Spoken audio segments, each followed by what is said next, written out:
Is it because the work isn't sexy that you can't look me in the eye when the deed is done?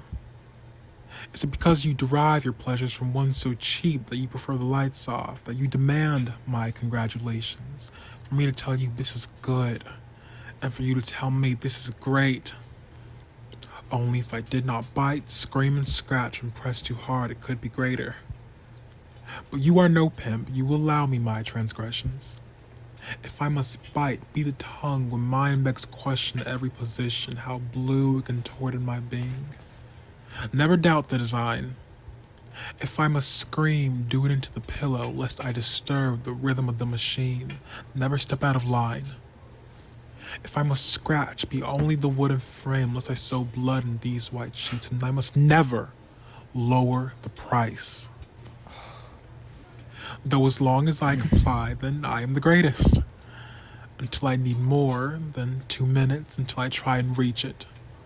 That pleasure you talk up on the streets but just won't deliver. That dream you sold to the highest bidder, until I want the sweat of my back to feed more than base desire. And how ungrateful I was. To make it known it wasn't hitting, I may as well have sold nation secrets. To have even suggested a new position like committing treason. So you told me of others, cheaper than I, who would give it up easier, who would do more for less and shut up while they take it. It was finally then and only then that I knew you wanted me to fake it. That because I could always have less, I should do for less. And I was cheap all over again.